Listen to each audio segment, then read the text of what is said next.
Graça e a paz, meus amados queridos irmãos. Beleza? Vamos para a segunda parte aí do estudo bíblico de Carta aos Romanos. Irmão, você não sabe o que aconteceu aqui, ó. Eu de manhã, dando uma palhinha aqui. Deixa, depois eu explico para você. Vamos pro estúdio, depois eu compartilho com vocês o que aconteceu aqui.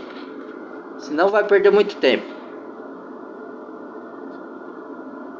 Vamos lá, deixa eu ajustar direitinho aqui.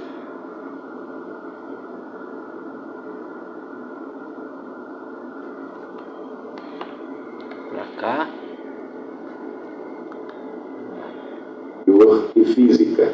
Não, judeu é quem o é interiormente e circuncisão é a operada no coração pelo Espírito e não pela lei escrita. Para estes, o louvor não provém dos homens, mas de Deus. Romanos 3. Que vantagem há, então, em ser judeu? Ou que utilidade há na circuncisão? Muita, em todos os sentidos, principalmente porque aos judeus foram confiadas as palavras de Deus. Que importa se alguns deles foram infiéis? A sua infidelidade anulará a fidelidade de Deus? De maneira nenhuma. Seja Deus verdadeiro e todo homem mentiroso, como está escrito, para que seja justificado nas tuas palavras e prevaleças. Porque assim, aquilo ali, o que ele quer dizer? É que nessa versão tá diferente, né, irmãos? É que assim, aonde abundou o pecado, superabundou a graça e a misericórdia de Deus. Aí Paulo está se referindo a isso aqui, então pecaremos, a graça e a misericórdia de Deus superabundar em nós. Aí Paulo fala, de maneira nenhuma, nós temos que lutar contra o pecado, entendeu? No poder de Deus, na palavra e na oração, irmãos, não é na nossa força não. Aí ele quer dizer, porque por um homem, Adão, veio o pecado no mundo, e por Jesus Cristo, entendeu? Um homem e Deus, veio a misericórdia e a graça de Deus. Por isso que ele falou, aonde abundou o pecado, superabundou a graça e a misericórdia de Deus por meio de Jesus Cristo. Abundou o pecado pelo meio de Adão e superabundou pela graça e a misericórdia de Cristo. E quando uma pessoa peca, também quer dizer isso, quando uma pessoa peca e ela já se converteu a Cristo, ela confessa o pecado, pratica também boas obras, né, para matar o pecado da carne. Então, e obedece a palavra. Então, aonde abundou o pecado, quando você cai em pecado, confessa a Deus, purifica pelo sangue de Jesus e começa a voltar de novo a andar nos caminhos do Senhor, fazendo boas obras, fazendo a bondade, a justiça, a verdade, é onde superabunda a misericórdia de Deus e a graça, entendeu? Por isso quer dizer, onde abundou o pecado, superabundou a misericórdia e a graça de Deus. Não que a gente tenha que fazer pecado para superabundar. Se acaso nós caímos em pecado, você confessa, peça perdão e a graça e a misericórdia superabunda. Mas ele quer falar também de Adão, porque Adão, aonde abundou o pecado através de Adão, superabundou a graça e a misericórdia através de Cristo. E que não adianta você ser judeu, porque o judeu é judeu no coração, entendeu? Porque a nova Jerusalém vai descer do céu em Apocalipse, quer dizer, agora nós somos Israel de Deus espiritual, não é mais na carne, na circuncisão da carne, do despojo da carne, na lei do Antigo Testamento, entendeu? Hoje é pelo Espírito, pela nova aliança que é a igreja em espírito, entendeu? Vamos lá. Se a nossa injustiça ressalta de maneira ainda mais clara a justiça de Deus, que diremos? Que Deus é injusto por aplicar a sua ira? Estou usando um argumento humano. Claro que não. Se fosse assim, como Deus iria julgar o mundo? Alguém pode alegar ainda, se a minha mentira ressalta a veracidade de Deus, aumentando assim a sua glória, por que sou condenado como pecador? Por que não dizer como alguns caluniosamente afirmam que dizemos, façamos o mal para que nos venha o bem? A condenação dos tais é merecida. Que concluiremos então? Estamos em posição de vantagem? Não. já demonstramos que tanto judeus quanto gentios estão debaixo do pecado. Como está escrito, não há nenhum justo, nenhum sequer. Olha, tá vendo? Não há ninguém que entenda, ninguém que busca Deus. Todos se desviaram, tornaram-se juntamente inúteis. Não há ninguém que faça o bem, não há nenhum sequer. Suas gargantas são um túmulo aberto, com suas línguas enganam. Veneno de serpentes está em seus lábios. Olha suas aí. bocas estão cheias pesado, de maldição e amargura. Seus pés são ágeis para derramar sangue. Ruína e desgraça marcam os seus caminhos e não conhecem o caminho da paz. Aos seus olhos é inútil temer a Deus. Sabemos que tudo o que a lei diz, o diz àqueles que estão debaixo dela, para que toda boca se cale e todo o mundo esteja sob o juízo de Deus. Portanto, ninguém será declarado. Isso aqui... peraí, deixa eu terminar isso aqui. Ninguém será declarado... Debaixo dela, para que toda boca se cale e todo o mundo esteja sob o juízo de Deus. Portanto, ninguém será declarado justo diante dele, baseando-se na obediência à lei, pois é mediante a lei que nos tornamos plenamente conscientes do pecado. Aí, tá vendo? É o que eu tô falando. E muitos religiosos vão contra mim com isso daí. Olha só. Ele tá falando ali, irmãos, como que eu posso explicar?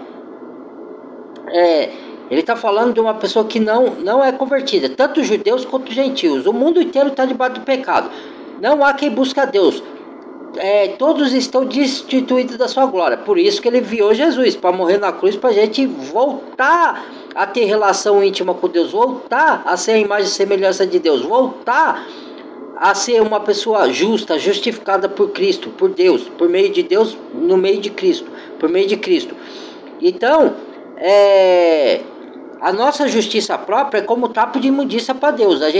Deus só aceita a justiça feita por meio da obra de Cristo. Então a gente tem que se converter e entregar a Cristo para nós sermos justificados mediante a graça de Deus, não pela lei do Antigo Testamento, porque a lei serviu para apontar que nós éramos pecadores e precisava de um Salvador, que é Cristo, que haveria de vir. E aí a gente ia viver na nova aliança, na lei de Cristo. Entendeu? Não obedecendo a lei do Antigo Testamento mais. É isso que quer dizer. De cerimônias, leis judaicas que põem hoje nas chamadas denominações, né, do templo. Que eu me recuso a chamar isso de igreja, porque a igreja é o corpo de Cristo. Não é igreja coisa nenhuma isso daí. Tá? Templo de pedra é templo religioso, que não existe mais. Hoje, vai em Colossenses, vai em Efésios. Carta de Paulo a Colossenses e Efésios. Cristo habita em nós somos o templo de Deus. Entendeu? A gente se reúne para adorar a Deus como igreja, não na igreja, como igreja. Nós somos a igreja que está em sua casa. Colossenses, leia lá. A igreja que está, Nifas, a igreja que está em sua casa, na casa de, Nifas, acho que é Nifas, né? Não sei, não lembro o nome da pessoa. A igreja que está em sua casa. Entendeu? Se a igreja está na casa dela, não pode ser um prédio. Como que um prédio vai caber na casa de uma pessoa? São os santos que estão lá, as pessoas que se reúnem. Entendeu? Então vamos lá. Se manifestou uma justiça que provém de Deus, independente da lei, da qual testemunham a lei e os profetas, justiça de Deus mediante a fé em Jesus Cristo, para todos os que creem. Jesus Cristo. Não há distinção, pois todos pecaram e estão destituídos da glória de Deus, sendo justificados gratuitamente por graça meio da redenção que há em Cristo Jesus. Olha aí. Deus agora, se não entender, não entende mais. Para a propiciação mediante a fé pelo seu sangue, demonstrando a sua justiça. Em sua tolerância, só que é obstinado e duro de coração que não quer crer. Cometidos. Mas, no presente, demonstrou a sua justiça a fim de ser justo e justificador daquele que tem fé em Jesus. Onde está, então, o motivo de vanglória? É excluído. Baseado em que princípio? Vanglória, No da aquele que se obediência gloria. à lei? Eu faço, eu aconteço, eu sou, tiro eu. Né? Você foi justificado por Cristo, não foi por você. Entendeu? Aí, quando você se justifica por os seus erros por você mesmo, você está se vangloriando. É vanglória, não é glória. Porque a glória é de Deus. Você está com vanglória. É uma glória vã. Porque Deus não aceita essa glória. A glória do homem. Deus aceita a glória é para Deus, por meio de Jesus Cristo.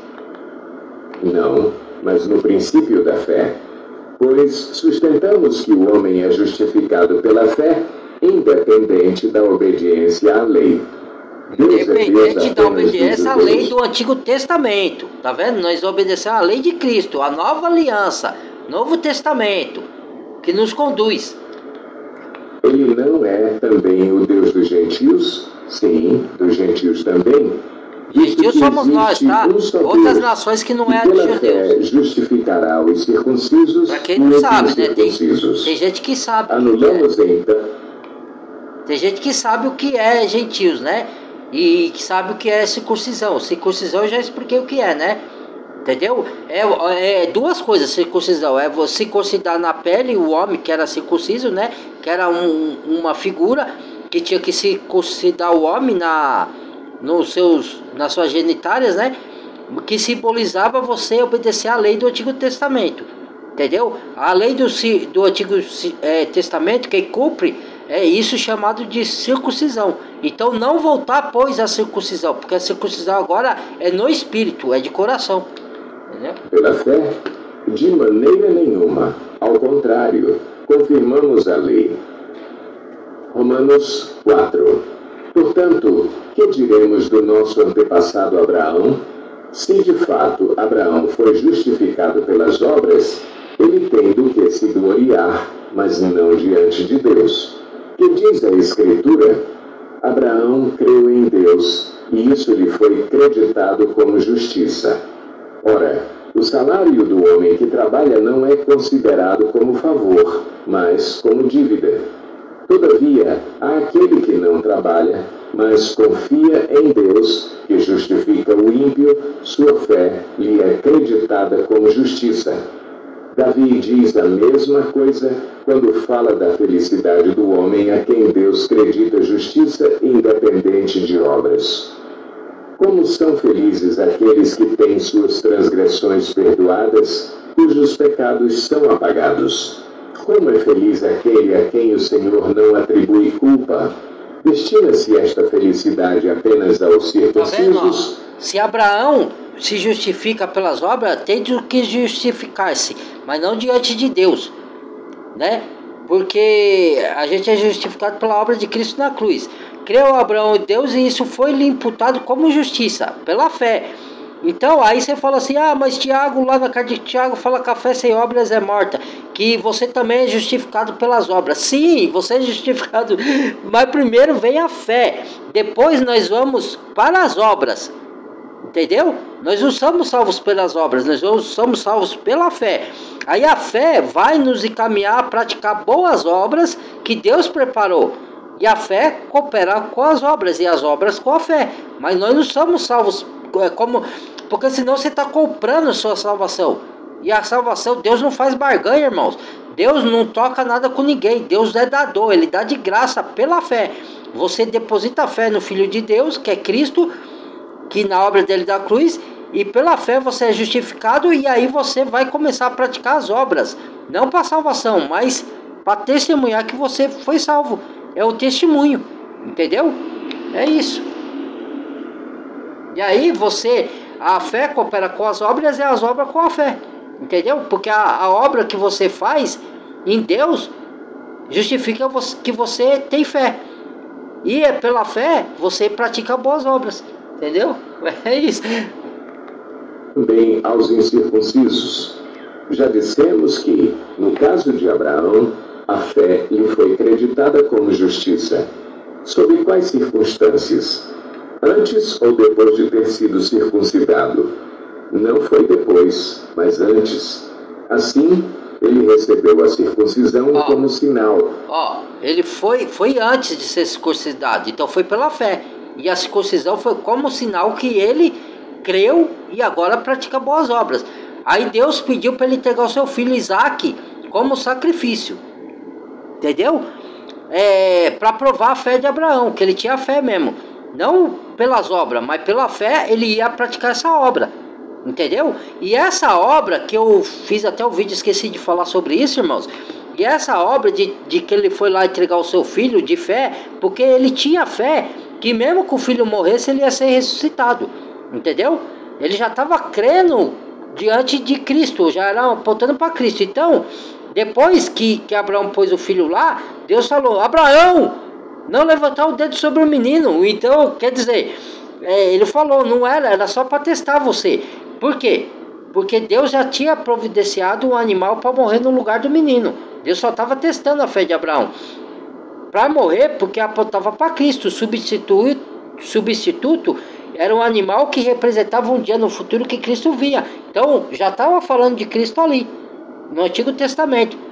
Era uma figura, entendeu? Apontando para Cristo, que um substituto ia morrer no nosso lugar, entendeu? Está apontando que o substituto, por isso tinha um animal. Ali naquela ocasião Cristo não tinha vida ainda, então usava-se animal para morrer no lugar como sacrifício, apontando para Cristo que um dia ia vir. Como selo da justiça que ele tinha pela fé, quando ainda não fora circuncidado. Portanto, ele é o pai de todos os que creem, sem terem sido circuncidados, a fim de que a justiça fosse creditada também a eles. E é igualmente o pai dos circuncisos, que não somente são circuncisos, mas também andam nos passos da fé que teve nosso pai Abraão antes de passar pela circuncisão. Não foi mediante a lei que Abraão e a sua descendência receberam a promessa de que ele seria herdeiro do mundo, mas mediante a justiça que vem da fé. Pois, se os que vivem pela lei são herdeiros, a fé não tem valor e a promessa é inútil, porque a lei produz a ira, e onde não há lei, não há transgressão. Portanto, a promessa vem pela fé, para que seja de acordo com a graça, e seja assim garantida a toda a descendência de Abraão, não apenas aos que estão sob o regime da lei, mas também aos que têm a fé que Abraão teve. Ele é o pai de todos nós. Como está escrito, eu o constituí pai de muitas nações. Isso aqui, pai de muitas nações, não quer dizer que todo mundo é salvo. Quer dizer que ele é pai de nações. E nações aqui se entende de duas formas, tá, irmãos? Nações entende sim um país, mas não o país em si. Porque Deus vai destruir tudo isso aqui e vai reconstruir tudo de novo. Nações quer dizer pessoas também. Pessoas de determinado país. Entendeu? Se você é uma língua estrangeira, por exemplo, um é da Inglaterra, outro é da Alemanha, outro é do judeu, outro como que fala? Islâmico, outro é romano, outro é italiano, outro é espanhol, outro é grego, entendeu? Pais de muitas nações. Essa é a promessa que Deus fez a Abraão, que ele seria pai de muitas nações, entendeu? Através dele viria a descendências, que viria a salvação. Aí viria outra descendência, entendeu? E aí por diante. Aos olhos de Deus em quem creu, o Deus que dá vida aos mortos e chama à existência coisas que não existem como se existissem. Abraão, contra toda esperança, em esperança creu, tornando-se assim pai de muitas nações, como foi dito a seu respeito. Assim será a sua descendência. Sem se enfraquecer na fé, reconheceu que o seu corpo já estava sem vitalidade, pois já contava cerca de 100 anos de idade, e que também o ventre de Sara já estava sem vigor. Mesmo assim, não duvidou, nem foi incrédulo em relação à promessa de Deus. Porque Deus prometeu, para explicar isso aqui, para muitos que não entendem, né? Alguns já entendem. Deus prometeu que ele seria pai de muitas nações. Só que ele já estava aproximando dos 100 anos e quando ia Sara aos 90 e Sara ainda era estéril. Aí ele creu, né, que mesmo assim Deus ia cumprir a promessa. Mas tempo se passava e Sara não creu e mandou ele se deitar com a escrava que era Agar. Entendeu? Porque falou, se Deus prometeu que nós vamos ser pai de muitas nações, mas como? Se eu sou estéril e nós já estamos avançados de idade. Então, ela mandou se deitar com a Agar, que era escrava, que era do povo lá do islâmico lá, eu esqueço, dos árabes, né? Então, aí ele se deitou e veio Ismael, entendeu? Só que Deus falou, ele já tinha prometido, Sara fez um erro ali, né? Aí, o que acontece? Mais tarde veio Isaac. E aí, por isso que tem essas guerras, porque Isaac é o filho da promessa. Entendeu? Aí lá em Gálatas, se vocês lerem a carta de Gálatas, por isso que eu falo que a Bíblia é o quebra-cabeça, que você tem que entender, lendo de uma, você entende de outra, de o Antigo Testamento você entende o Novo, e de uma das cartas do profeta você entende as cartas dos apóstolos, e vice-versa. Entendeu? Então, lá em Gálatas, Paulo fala, sois filhos da livre, não da escrava. Entendeu? Jogue, ponha para fora a escrava, porque de maneira nenhuma herdarão com o filho da promessa. Lance fora a escrava. Por isso que Abraão lá mandou embora a Agar. Entendeu? Por quê? Porque se você quiser andar na lei, você se torna escravo da lei. Então você não é da graça ter descaído. Você não está servindo a aliança. Então, quer dizer, você não está em Cristo. Entendeu? Então você não... Se você permanecer até o final da morte, você não vai ser salvo. Entendeu? Porque lá no milenial que a gente vai voltar a cumprir as cerimônias, as coisas da lei antiga. Enquanto isso, nós estamos na graça. Entendeu? Então, Isaac é o filho da promessa. Por isso que tem essas guerras aí até hoje. Porque eles querem... os árabes, os muçulmanos querem ser dono das coisas, do dono da rocha lá, aí tem essas guerras aí, entendeu? Isso é uma história longa, senão o vídeo vai ficar grande, irmãos. Depois outra ocasião eu explico isso. Vamos lá. Mas foi fortalecido em sua fé e deu glória a Deus, estando plenamente convencido de que ele era poderoso para cumprir o que havia prometido. Em consequência, isso lhe foi creditado como justiça.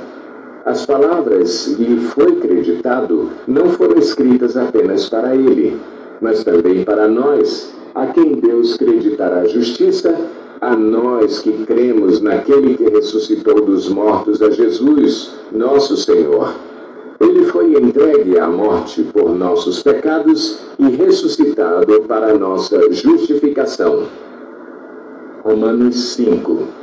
Tendo sido, pois, justificados pela fé, temos paz com Deus, por nosso Senhor Jesus Cristo, por meio de quem obtivemos acesso pela fé a esta graça, na qual agora estamos firmes, e nos gloriamos na esperança da glória de Deus. Não só isso, mas também nos gloriamos nas tribulações, porque sabemos que a tribulação produz perseverança. A perseverança, um caráter aprovado, e o caráter aprovado, esperança.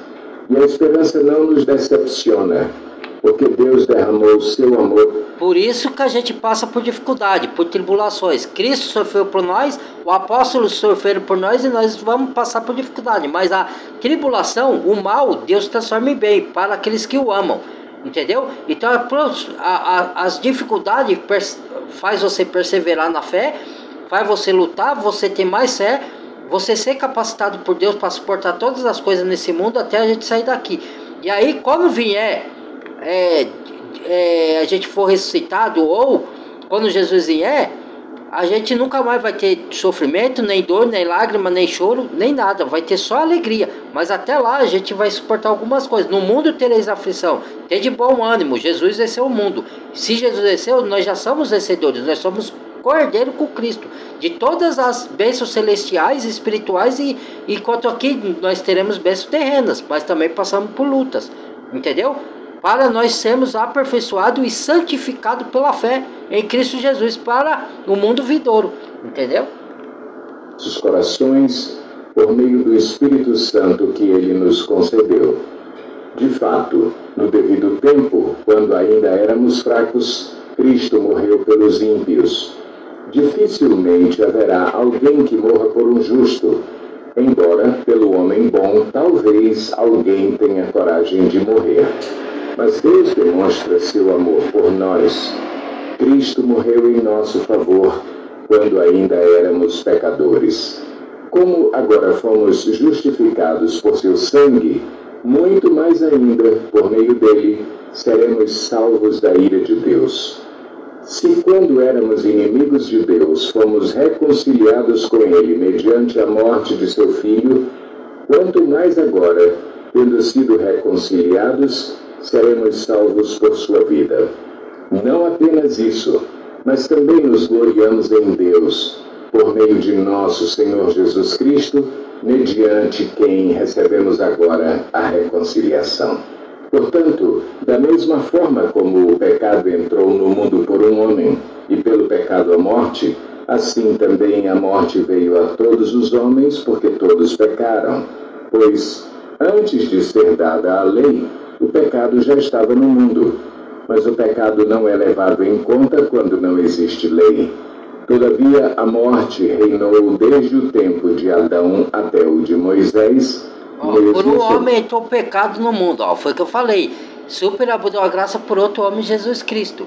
E a lei foi dada depois que já existiu o pecado. Foi dada a Moisés, como mediador da lei.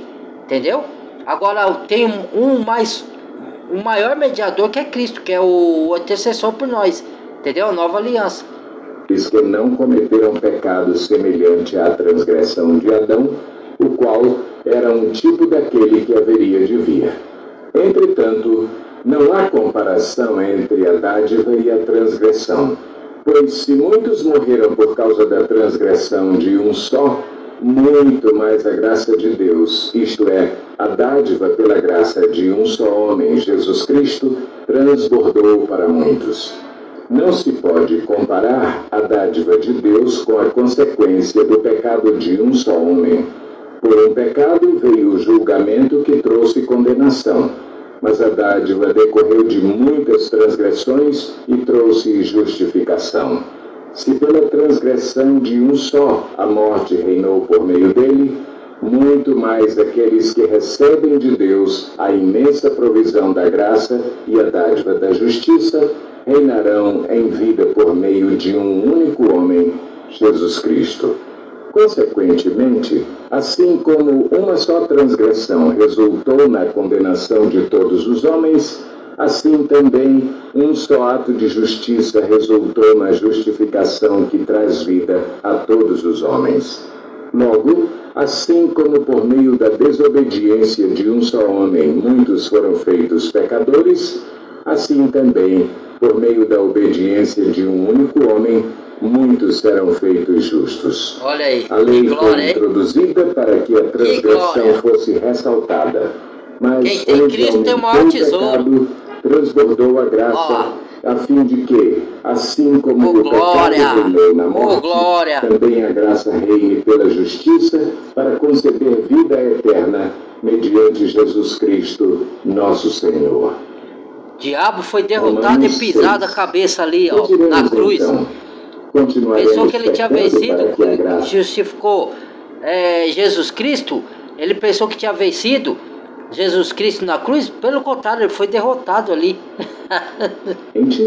De maneira nenhuma. Nós, os que morremos para o pecado, como podemos continuar vivendo nele? Ou vocês não sabem que todos nós, que fomos batizados em Cristo Jesus, fomos batizados em sua morte? Portanto, fomos sepultados com ele na morte por meio do batismo, a fim de que, assim como Cristo foi ressuscitado dos mortos mediante a glória do Pai, também nós vivamos uma vida nova. Se dessa forma fomos unidos a ele na semelhança da sua morte, certamente o seremos também na semelhança da sua ressurreição. Pois sabemos que o nosso velho homem foi crucificado com ele, para que o corpo do pecado seja destruído e não mais sejamos escravos do pecado, pois quem morreu foi justificado do pecado. Ora, se morremos com Cristo, cremos que também com Ele viveremos. Se morremos com Cristo, o que quer dizer isso? É isso que eu outro dia comentei com meu primo, que a gente tem que morrer com Cristo. A gente foi crucificado. Quando você aceitou Jesus, irmãos, qualquer um de vocês, irmãos e irmãs, aceitou Jesus no seu coração, na sua alma, de todo entendimento, toda a força, de toda a fé, o que acontece? Cristo vem morar em espírito com vocês. Vocês, pelo simbolismo do batismo nas águas, é um simbolismo, tá? Você é vivificado pelo Espírito, mas a água, ela simboliza a palavra de Deus também. Então, quando vocês bebem muita água, ou quando vocês mergulham na água, no batismo lá, na hora que você entrega a vida para Jesus, vocês são batizados na água, ela é purificadora, ela simboliza a pureza. Então, o que acontece? É um simbolismo quando vocês descem as águas, que vocês estão enterrando o velho homem, com seus feitos, com seus pecados. Quando vocês se levantam da água, do batismo, vocês ressuscitaram com Cristo. É em espírito, tá? É o simbolismo em espírito. E aí, a gente tem que mortificar os nossos membros pecaminosos que estão sobre a terra, ou seja, a nossa carne, que está contaminada com o pecado, pela palavra. Aí, por isso que a gente tem que estudar a Bíblia, porque Jesus falou, santificai-vos, Pai, pela palavra. A sua palavra é a verdade. Santificai-vos até a vida de Cristo, ou até a nossa morte daqui desse mundo. Para quando a gente for para o céu, Ele completar a boa obra e transformar o nosso corpo e ressuscitar o nosso corpo igual ao corpo do Senhor Jesus, que é corpo glorificado, sem pecado. Então aí a gente não pode viver em pecado por causa disso, a gente tem que ser santificado. Conforme você vai lendo a Bíblia, você está sendo purificado e santificado. Os pecados estão sendo amortecidos, até eles serem extirpados de vez do nosso corpo. E aí isso só vai acontecer na ressurreição, ou quando Jesus voltar e dar o corpo glorificado, transformar o nosso corpo para aqueles que estiverem vivos. Entendeu? É isso. Temos que, tendo sido ressuscitado dos mortos, Cristo não pode morrer outra vez. A morte não tem mais domínio sobre ele. A morte não tem mais domínio sobre ele. E nós somos ressuscitados em espírito, por enquanto, tá? Com Cristo. Mas a carne tem que morrer para este mundo. Morrer. Você tem que morrer para este mundo. Entendeu? Porque se você ainda ficar em cima do muro, viver para Cristo e viver para o mundo, aí, meu amigo, aí você ainda não se entregou de toda a alma, de todo o corpo, de todo o coração. Entendeu? Ele morreu para o pecado uma vez por todas, mas vivendo, vive para Deus. Da mesma forma, considerem-se mortos para o pecado, mas vivos para Deus em Cristo Jesus. Portanto, não permitam que o pecado continue dominando os seus corpos mortais, fazendo que vocês obedeçam aos seus desejos. Não ofereçam os membros do corpo de vocês ao pecado como instrumentos de injustiça. Antes, ofereçam-se a Deus como quem voltou da morte para a vida, e ofereçam os membros do corpo de vocês a Ele como instrumentos de justiça.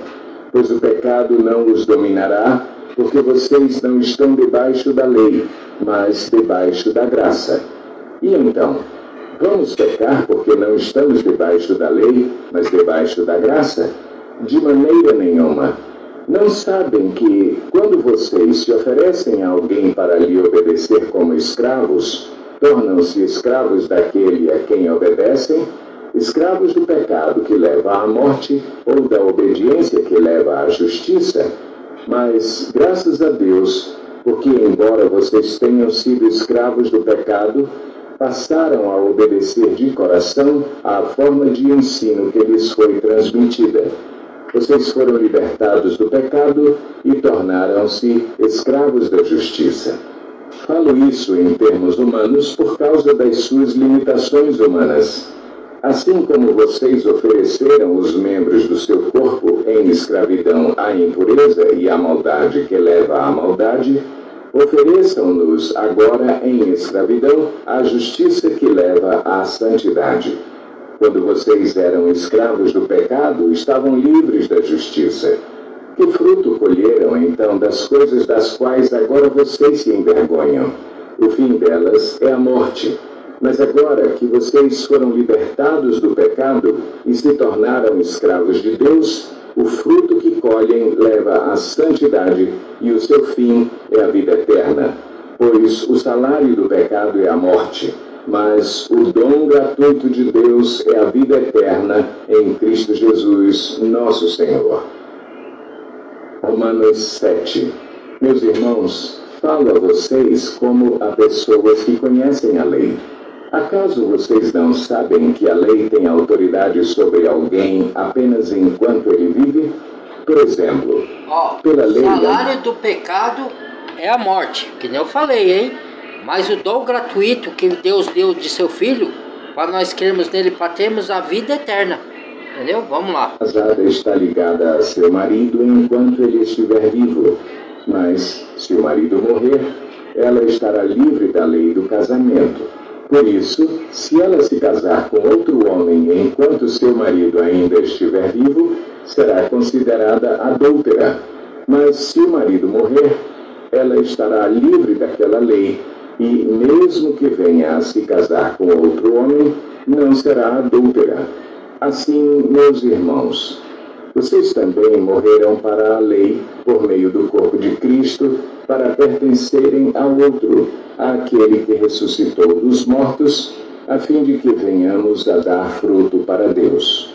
Pois, quando éramos controlados pela carne, as paixões pecaminosas despertadas pela lei atuavam em nosso corpo, de forma que dávamos fruto para a morte.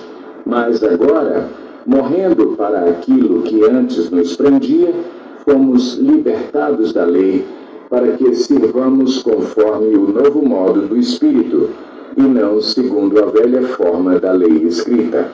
Que diremos, então? A lei é pecado? De maneira nenhuma. De fato, eu não saberia o que é pecado, a não ser por meio da lei.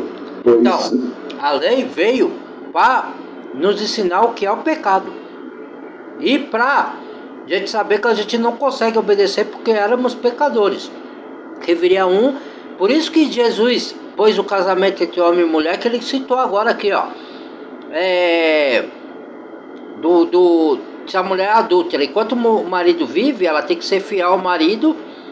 Morreu o marido, ela pode se casar com outro, porque senão ela vai ser considerada adúltera. Se você andar, por isso que Deus fala na Bíblia, chama os judeus de adúltero, entendeu? De prostituto.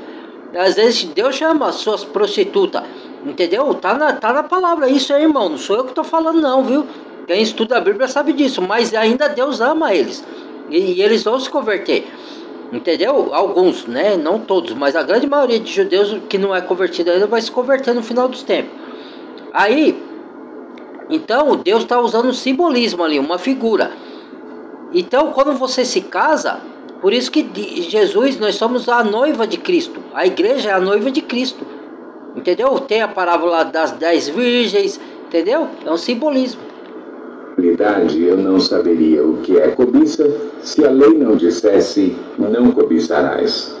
Mas o pecado, aproveitando a oportunidade dada pelo mandamento, produziu em mim todo tipo de desejo cobiçoso, pois sem a lei o pecado está morto. Antes eu vivia sem a lei, mas quando o mandamento veio, o pecado reviveu e eu morri. Descobri que o próprio mandamento, destinado a produzir vida, na verdade produziu morte, pois o pecado, aproveitando a oportunidade dada pelo mandamento, enganou-me e por meio do mandamento me matou. De fato, a lei é santa, e o mandamento é santo, justo e bom. E então, o que é bom se tornou em morte para mim? De maneira nenhuma.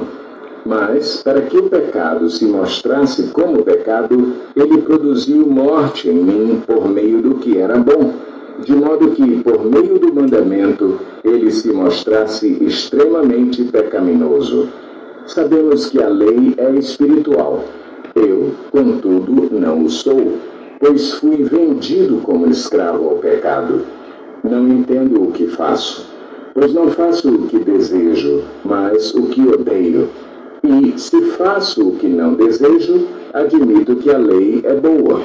Neste caso, não sou mais eu quem o faz, mas o pecado que habita em mim.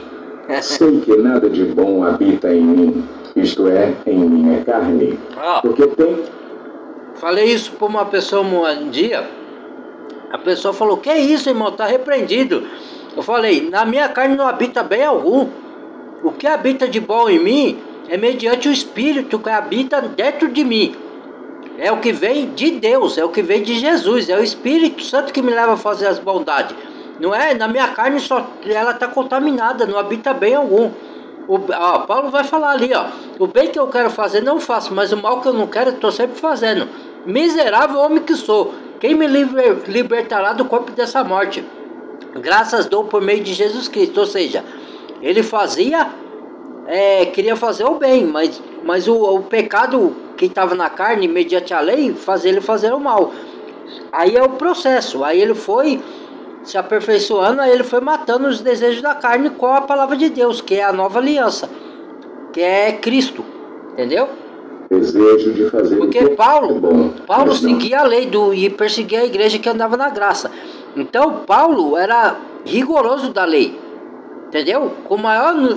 Era o maior país judaico de cumprimento de regras religiosas, de lei, entendeu? Mas aí ele encontrou Cristo e aí ele se converteu. Aí ele viu que a lei não trazia salvação nenhuma, que eles obedeciam à lei e achavam que estavam salvos, e não estava.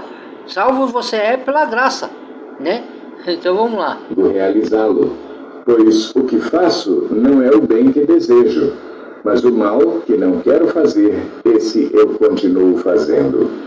Ora, se faço o que não quero, já não sou eu quem o faz, mas o pecado que habita em mim. Assim, encontro esta lei que atua em mim. Quando quero fazer o bem, o mal está junto a mim. No íntimo do meu ser, tenho prazer na lei de Deus, mas vejo outra lei atuando nos membros do meu corpo, guerreando contra a lei da minha mente, tornando-me prisioneiro da lei do pecado que atua em meus membros. Miserável homem que eu sou, quem me libertará do corpo sujeito a esta morte? Graças a Deus por Jesus Cristo, nosso Senhor. De modo que, com a mente, eu próprio sou escravo da lei de Deus, mas com a carne da lei do pecado. Vamos parar por aqui, irmãos. Vou ter que fazer outro vídeo, tá?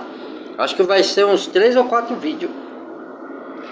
Então eu agradeço, tá? Novamente. Muito obrigado. Espero que vocês tenham compreendido e que não caiam mais na onda desses líderes religiosos que querem botar regras nas igrejas. Não estou falando, irmãos, que vocês não têm que cumprir regras da Bíblia, que está lá, a lei de Cristo. É bem claro, tá? Leiam lá as cartas que você vai ver como que a gente tem que se portar. Mas não é regras de homem religioso que põe regra do Antigo Testamento, porque vocês vão voltar para a lei. E na lei está todo mundo condenado. Entendeu? Tá? Da graça tem descaído. Muito obrigado, compartilhe o vídeo. Badale o sininho de todas. Se inscreva quem não é inscrito. E... o que mais? E deixa o like, tá bom? Até o próximo vídeo, amo todos vocês, fui!